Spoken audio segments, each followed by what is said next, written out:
விளையாட்டல்ல. உலகின் மூத்த குடி தமிழ் குடிய குடியின் இளைஞர் படை எந்த ஒரு விஷயத்தையும் முழுமையாக அறிந்த பிறகே கையில் எடுக்க வேண்டும். 32 district, 76 division, 220 taluk, 12 municipal corporation, 148 municipalities, 385 panchayat union, 561 town panchayat, 12524 village panchayat, பொதுப்பணி, நெடுஞ்சாலை மற்றும் சிறு துறைமுகங்கள், கூட்டுறவுத்துறை, மின்சாரம், மதுவிலக்கு மற்றும் ஆயத்தீர்வுத்துறை, நகராட்சி நிர்வாகம் மற்றும் ஊரக வளர்ச்சி சிறப்பு திட்ட செயலாக்கத்துறை, மீன்வளத்துறை, சட்டம், நீதிமன்றம் மற்றும் சிறைச்சாலைத்துறை, உயர்கல்வித்துறை, சமூக நலம் மற்றும் சத்துணவு திட்டத்துறை, தொழில்துறை, சுற்றுச்சூழல் துறை, உணவு மற்றும் உணவுப் பொருள் வழங்கல் துறை, கைத்தறி மற்றும் துணிநூல் துறை, வீட்டு வசதி மற்றும் நகர்ப்புற வளர்ச்சித்துறை, மக்கள் நல்வாழ்வுத்துறை, வேளாண்மை துறை, வருவாய்த்துறை, செய்தித்துறை, சுற்றுலாத்துறை, வணிகத்துறை, பள்ளிக்கல்வி, விளையாட்டு மற்றும் இளைஞர் நலத்துறை, பால்வளம் மற்றும் பால்பண்ணை வளர்ச்சித்துறை, ஊரக தொழில்துறை, தொழிலாளர் நலத்துறை, போக்குவரத்து துறை, தகவல் தொழில்நுட்பத்துறை, ஆதி திராவிடர் நலத்துறை, கதர் மற்றும் கிராம தொழில் வாரியத்துறை, இந்து சமயம் மற்றும் அறநிலையத்துறை, பிற்படுத்தப்பட்டோர் நலன் மற்றும் சிறுபான்மையினர் நலத்துறை, கால்நடை பராமரிப்புத்துறை. நண்பா, சகோதரி, பயமுறுத்தல. இதுல மனசுக்கு பிடிச்ச ஏதாவது ஒரு விஷயத்தை எடுத்துக்கிட்டு அதுல நல்ல நாலேஜ் வளர்த்துக்கிட்டு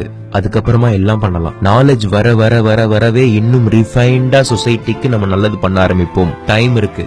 தயவு செஞ்சு கெஞ்சி கேட்டுக்கிறேன், முதல்ல கத்துக்கலாம். ஒரு விஷயத்த பத்தி முழுசா தெரியாம இறங்கி யாரும் ஜெயிச்சதா சரித்திரம் இல்ல. கட்சி தொடங்கறதுக்கு இப்பா பாதி பாட்டு போட மாட்டார், நம்மளே தான் கத்துக்கணும். கத்துக்குவோம். ஆக்கப்பூர்வமா தமிழ் இளைஞனோட பாதை இருக்கணும்னு ஆசைப்படுற ஒருத்தனை நான் ஷேர் பண்றேன். All the very best. வாழ்த்துக்கள்.